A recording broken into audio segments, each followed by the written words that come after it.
Welcome, everyone, to a new episode of Fresh Off the Board. This is our initiative to reconnect with students I've worked with in the past. And given that our current batch of seniors who are graduating from school and also our students who are graduating from college are in a limbo, and there are so many things that are beyond their control, there's uncertainty. And I think this initiative is to help you not only listen to pearls of wisdom being shared by people who've been there, done that, but also know that they're part of a community and we are always there to look out for each other. So thank you, Nihaar. Just wanted to introduce our interviewee today. Nihaar Kotiala had a fairly unusual path compared to the other students I've worked with. She did initially think of studying abroad like many other students who were graduating from Shri Ram School in Gurgaon, but then changed her mind and stayed back in India. Yeah. So Nihaar, the first question to you is, what prompted you to change your mind? And looking back, what were the first few months at DU LSR like? Did you have FOMO that, maybe I should have gone abroad? There's something else my friends are experiencing, I'm not. Go ahead. Sure. Firstly, thank you for this opportunity. I think it's great to, honestly just share experiences and just learn from others. So it's great that you've set up this platform. Yeah, so I mean, I think Arjun, like you're quite familiar. I think from the ninth grade in school, I was sort of preparing for a track of, in international college admissions. And right from then, I sort of, I started preparing for my SATs. I gave the TOEFL, I gave the APs, I did everything that I possibly could have. And in my head, I always saw myself going abroad, and I obviously kept my options open. So I was applying to the US, I was applying to the UK and Singapore. And I said that okay, I'll kind of choose once I have all my admissions secured. I'll kind of choose the best path and see what's most suitable to me. I think what kind of happened very last moment, in fact, and this is something that me and my parents used to discuss at one point as well, because they were on this journey with me, and they said, Nihar, if you manage to get into, let's say, St. Stephen's or LSR in Delhi University in India, they're two of the most prestigious universities, then we'll have a chat. But if not, then we're gonna go as for the plan. And I said, yeah, okay, sure, like we'll figure it out. Like let's see how it goes. And we didn't know whether that situation would arise. But once I gave my board exams and I got my score, and I managed to crack like a 96.5, and I applied to DU just again as a backup plan. You never know, like visas, all of that stuff. You just want to keep all your options open. So then I went and I applied to Delhi University, and then the third list of LSR came out for Eco Honors, which is of course the course that I was wanting to study. And I managed to get into LSR. So my parents were like, okay, let's go secure your seat, like just to be safe and stuff, right? And I went quite disgruntled, and I was like, okay, no, like what's the point? Like I know I'm going abroad and all of that, and I'd even paid up. Like so, I managed to get into every university that I applied to, and I decided to go to Singapore Management University, and I'd actually paid up for like my induction and stuff like that. So in my head, I was like, what's the point? And they said, let's just do it to be safe. And once I got in and I actually went and secured my seat, I think then I was just from all over. I was sort of, I think, just brainwashed into people were just saying, okay, you got eco honors at LSR, like there could be nothing better because the ROI on this education is going to be unparalleled, and you don't realize that it's a great opportunity and things like that. So I mean, it wasn't really honestly my first choice at all, and I was quite upset. Like you're very right to say that, because I always was mentally in my mind going to go abroad, right?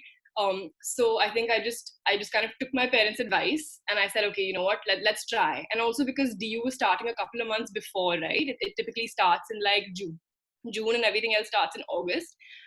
So the first couple of months there, to be very honest, was a bit of a culture shock.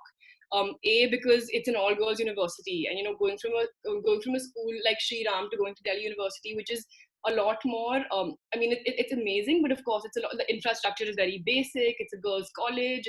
It's not what you'd imagine, like a typical university experience that you've always read and kind of heard about, right? So the first couple of months was a bit of a culture shock, and I was trying to find my feet, and I was also trying to make peace with the fact that I was going to then stay in Delhi, be living at home, doing all those things very differently.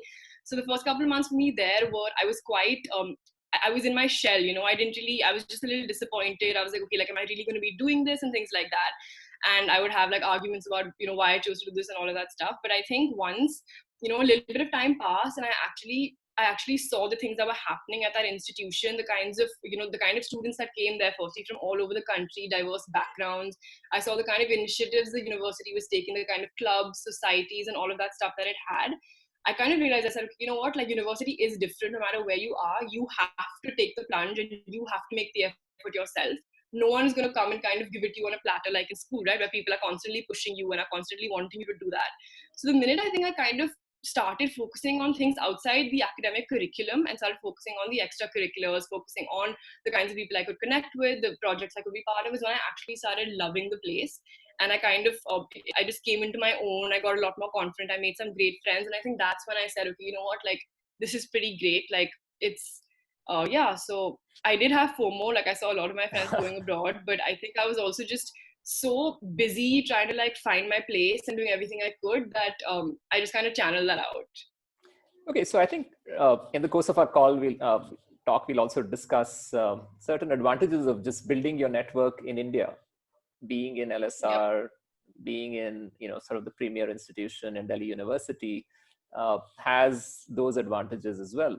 But do you think there was something in the academic style, which is where students who go to a liberal arts system always sort of rave about the fact that professors are so approachable, there is so much academic advising, there's that extra academic rigor to train your mind to do research projects, and the sky is the limit. It seems so rosy, For but of sure. course the world has changed so much. This is we don't know what the online education model will look like, the hybrid blended model for students who are going this year. They might just have to sit out a semester. So yeah, it's no longer that huge advantage if the colleges don't have in-person classes for international students. Absolutely. But what do you think? Did you think your DU experience was enough to compensate for some of the things which you would have valued at a good liberal arts school or in a US setting? Absolutely. I think that's a great question. I think when I reflect back on my university experience and while I was there as well, while of course I was doing economics, and luckily that is one of the courses that they focus a lot on even in the institution. So like for example, almost every internship is skewed towards an economic student. Every wherever you're kind of just everything at that college, like because the economics department is so predominant, luckily you get like a lot of the spotlight. You have some of the best faculty and you have some of the brightest students as well. But I think even for me, the academic curriculum, the way it was designed and the way it was taught, was not sufficient to kind of engage me and draw my attention even at LSR, right? Like I really felt like I wasn't being able to like engage with the teachers as much. I wasn't being able to really connect with them. Some of the the procedures in which they taught us were very archaic, right? So you didn't really feel like you had that open dialogue with them, and often that would bore you, right? Like you want that, you couldn't focus as much. So for me at least, like the extracurriculars and everything about the experience is what honestly just kept me going and what really really kept me engaged. And I think that's where I've drawn most of my learnings from, whether it was the internships that I did in the summer and winter, whether it was the extracurriculars, whether it was the clubs that I kind of was part of, and the leadership opportunities that I took upon.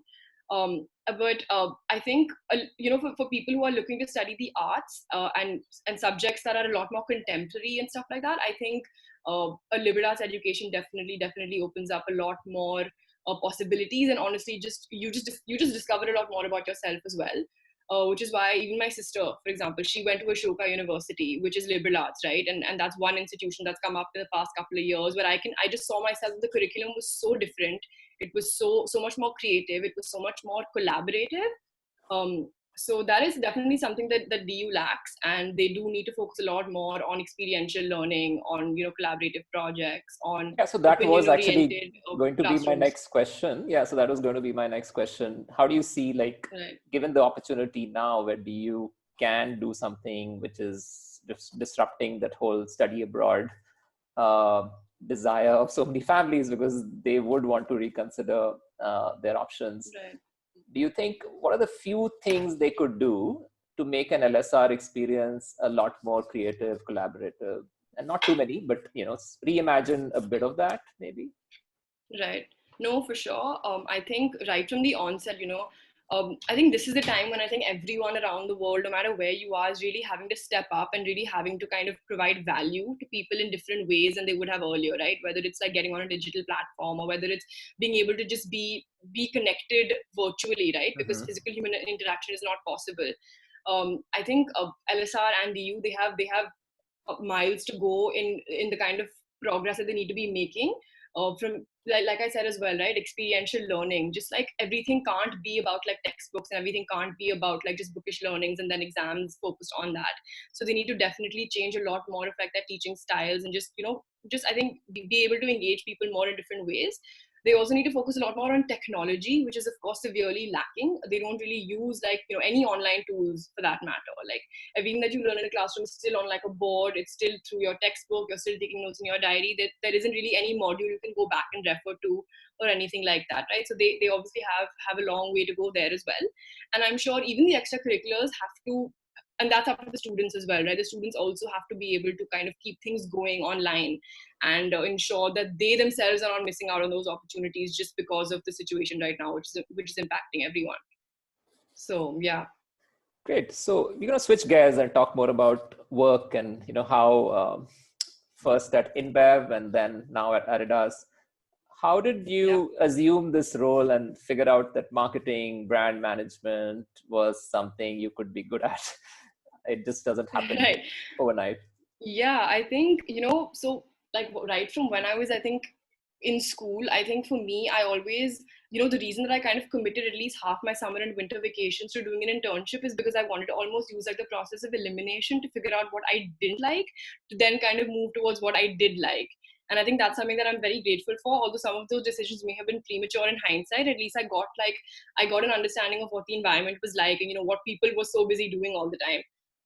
And when I was in LSR, of course, we had a lot of on-campus placements.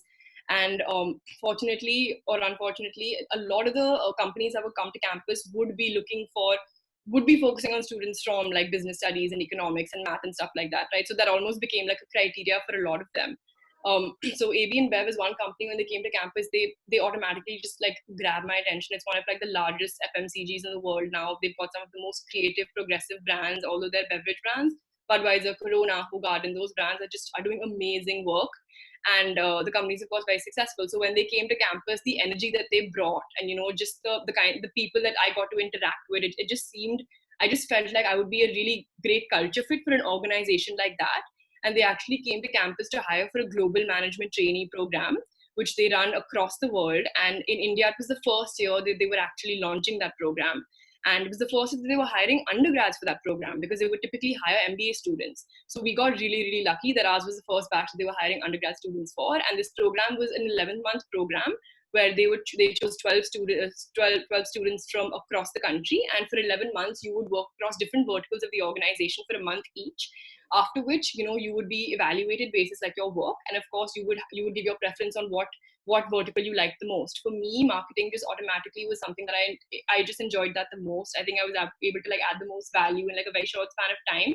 And it's something that really kept me on my feet. And it was something that I wanted to read about, think about, talk about, all of that. So my preference obviously leaned towards marketing, and that's when and then I got hired into the marketing team at AB InBev. I did that for about 3 years in Bangalore, where I was basically heading experiential marketing. For the alcohol industry, of course, experiential marketing and consumer experiences are some of the biggest ways in which you engage your audiences, because those are some of the largest channels and platforms that you have to advertise, right?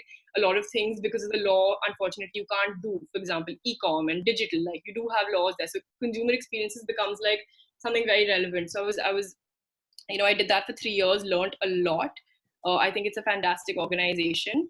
And after that, I think my passion for marketing just grew more and more. And then Adidas came along, and that seemed like a great opportunity as well, and a great shift, because I didn't want to kind of restrict myself to one place. I wanted to make like some informed decisions before I chose to make my next big decision. And of course, sport is something that's always been a very big part of my life from very early on. Yep. So it was, yeah, exciting. Great. Yeah, super. So if you look at journeys where invariably we do find mentors, and we run a mentoring firm for high school kids, and we realize that the joys of just maintaining relationships and creating the community is a lot more than, let's say, the top line of the business. Uh, what do you think of mentorship? Like, what kind of mentors did you find in Delhi University, or even could be seniors, or at work, and what role did they play in your life? Sure, that's a great question. I think I'm someone who's always I've always looked for mentorship, because I just feel like, when you establish that human connection with someone that you can spar with and, constantly bounce ideas off, I think there's nothing more valuable than that. Someone who's also invested in your growth along with you. I think two, three people that have played a very important role in my life. One is actually from school. This girl called Ishita Matharu. She was about 6 years older than me, and she was someone that I always just really looked up to. Right, like she was great at academics, she was great at sports, she was sort of an all rounder, head of student council, and we ended up going on a lot of trips together because of sports, and we automatically kind of like struck this like junior senior kind of bond. And she's someone that has always kind of looked out for me, and someone that I've always looked up to. And when I was in college as well, in my second year, she started her own venture. She started her own venture, and she kind of called me and said, Nihaar, do you want to help me? And do you want to just like spend some time learning and just like helping me out, because I'm on my own right now. So for 3 months, I actually worked with her part time, of course, to just like do things like field research, go for meetings with her, and all of that stuff. And that taught me a lot. And she worked at Google 5 years before that, so she's always someone that I was constantly in touch with. Always wanted to kind of follow a similar path. So that is very valuable. And to this day, I'm obviously in touch with her. She's in the US now, but we were in touch, and that's great.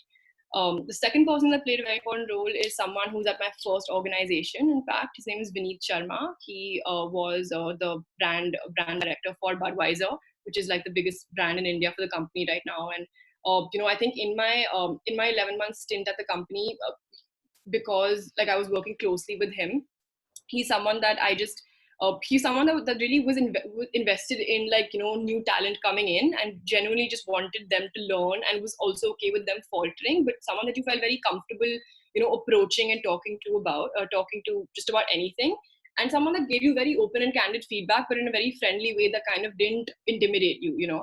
And through my journey at the organization as well, he obviously moved into another department, but we had like literally like we'd go for like coffee once every week, and we discuss like what I was working on, or what more I could be doing, all of that stuff. So I think that was really valuable, because you know that you have someone who you can always turn to, and someone who's going through a similar thing, right? The same organization, same everything.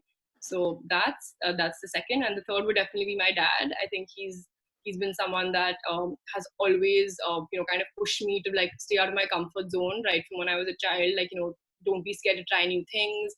That's the only way you're going to learn. Like, just I think the focus on like a very balanced life, and not just focusing on one track, has always come from, like, I think his advice. And he's someone that I consult on everything. Yeah. Great. I think the other aspect, like you've talked about people at home and at work, and even a relationship which goes back, I don't know, more than 10, 12 years with your friend Ishita. So that's fantastic.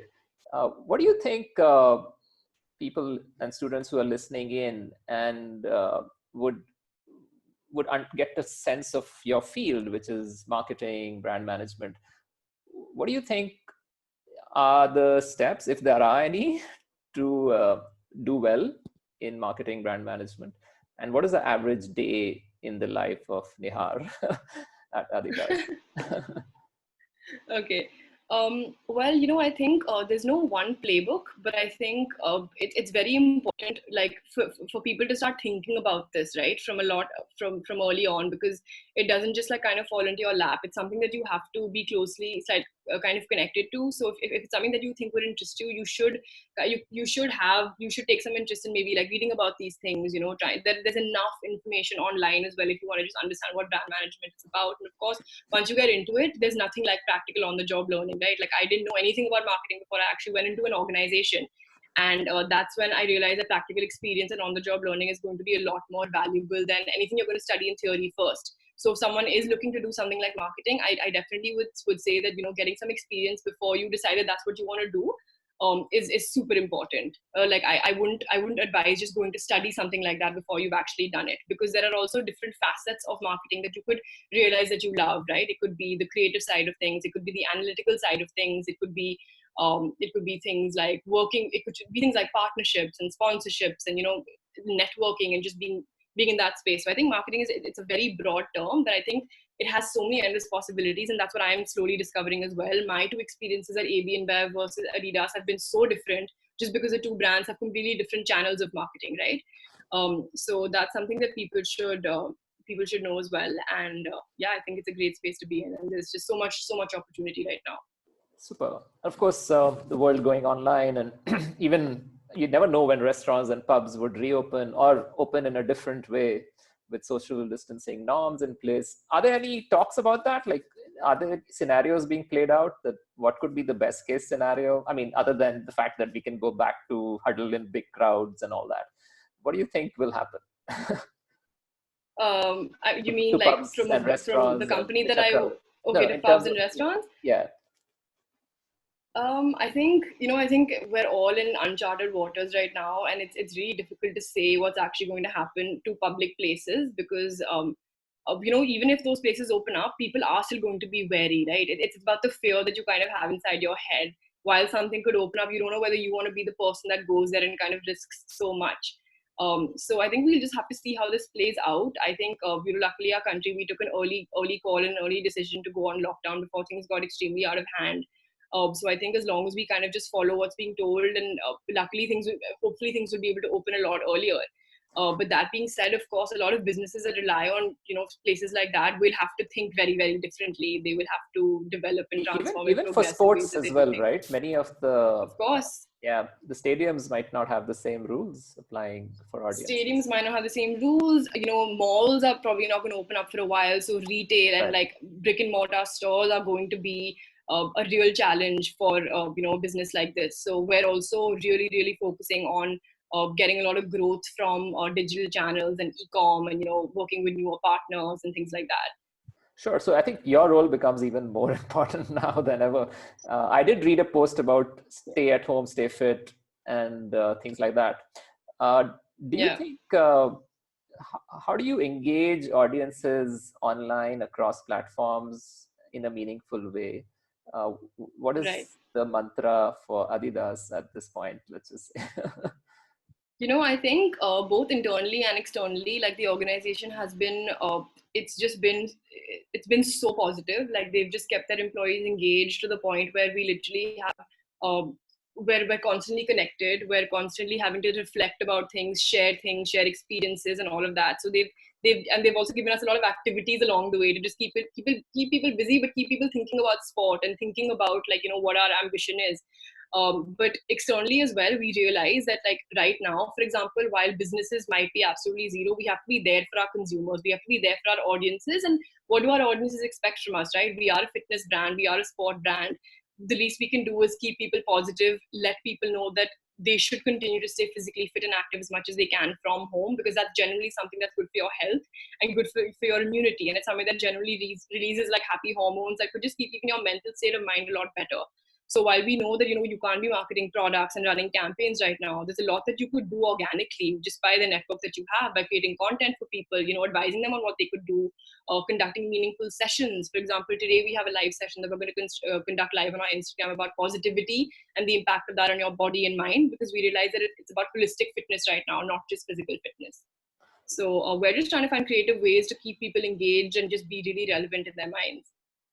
Yeah, that's fantastic. I think the understanding of mindfulness is going to take another sort of level, and it's not just a millennial problem, which say my generation thinks of as, Most definitely. but it's kind of ubiquitous just to be in a lockdown situation for over like almost 2 months. It's unprecedented. Yeah. But anyways, going forward, I'm going to switch gears and move closer towards the end. We are almost running out of time, but the rapid fire question on like, what do you think are the 3 adjectives that define Nihaar Kutiala? 3 adjectives. I think the 3 adjectives that I would use to kind of describe myself. One is hardworking. I think that I've always been someone, like right from the beginning, someone who genuinely just works hard and believes that no matter what, the sincerity of that hard work will pay off. If not immediately, it will.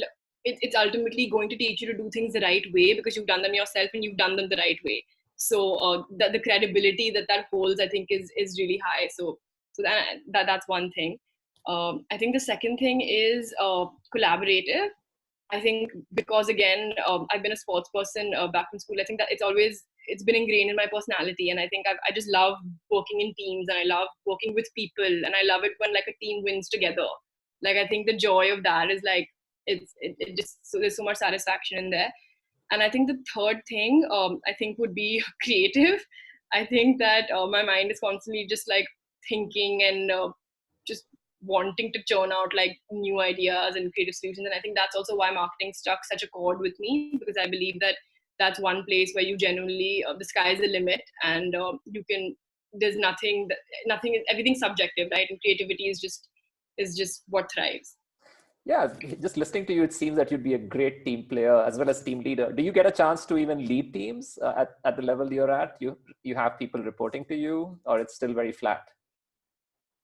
It's still quite flat, so not formally reporting, but of course we do have people that come in, to do like shorter term projects that kind of come that we almost mentor and we kind of guide. That happen both at AB InBev and at Adidas, in fact, where you are responsible for like a younger person coming in and what their project is and what their project will result in. And I've always really enjoyed that. And of course, like we work with agencies a lot as well. So we work with digital Right. agencies and PR agencies and creative agencies, and being on the brand side, you have to lead those agencies because you are the one that you're like the one point of contact for them, right? So you're giving them the briefs. You're the ones that you're kind of holding their hand from the brand side of things. So I think that has really taught me to that I think has given me leadership opportunities on a professional level. Okay, one more question. Quick response. What do you think? What is the biggest mistake you've made or a failure that you would like to sort of learn, tell the world about? Biggest mistake. Um, I think one, now that I'm reflecting on this, I think one thing that's kind of maybe stayed with me is when I was back in school and we were kind of running for student council elections at that point. And in the 11th and 12th grade, you have like the vice student council, and then you have the senior student council in the 12th grade. So in the 11th grade, I was a sports vice captain. And then at 12th grade, I wanted to become my house captain, right? And of course, like things got a lot more heated at that point, and I think I kind of took it a little lightly when the second time came around, and I said, okay, like yeah, I think I've got this. Like I don't really need to convince too many people or try very hard to get votes and things like that. I was a bit complacent about it, and when the results actually, and the person that was competing with me kind of went all out, of course, to kind of campaign and things like that. And then when the results came out, she actually won. And I think that's one moment that really kind of obviously at a young age, like you're very affected by these things. I think that's one time when I was like, okay, that was kind of a slap in the face kind of thing. So I guess you have to you it just taught me a lot, right? Like you can't ever get overconfident about something. You have to let people know you're there for them. If you want a leadership position, you have to like work for it. So early stage, I guess I was more vulnerable, but that's something that did teach me something. And of course, there have been several things across work that you constantly make mistakes because it's the first time you're doing things. But this is probably one memory that I could structure. Great. And so, one final question. What advice would you give to our listeners, and particularly those who are graduating from high school this year and graduating from college this year? How do Oh we stay yeah. positive in this world, in this situation? I think of course it's difficult and it's unprecedented, and I'm sure no one saw this coming, which is why you could never be fully prepared. But I think it's just important to know that of course this period will pass. I think they should know that these are the most energetic and productive years of their life, and they shouldn't. Like a couple of months is not going to define what they're going to do later on. They have to kind of take the initiative and make the effort to connect with people, reach out to people, focus on their own self development as well. uh, I think younger and older, like right now is really the time when people need to reflect on the skill sets they have and try and upskill themselves as much as possible so that you're prepared for like a different tomorrow. So I think they just need to know that everyone's going through this together. It's actually like a global crisis. It's not just restricted to our country. So people will things will resume, things will look better, and I'm sure the opportunities for them will massively open up as well. So yeah, stay positive, guys. Right. Thank you so much, Nihar. This was just a pleasure reconnecting, and just the fact that I Thank could pick you. up the Yeah, it was phone great. after so many years and just start from where we left For sure. is just Honestly, is yeah. refreshing. And yeah, thank you for being It's part of great. my life, Team Edbrand's life, and yeah, I look forward to staying in touch. We will have more panels, so we'll invite you for Awesome. sure.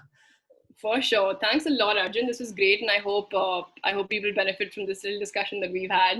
Super. Sure will. Bye. Signing out. Okay.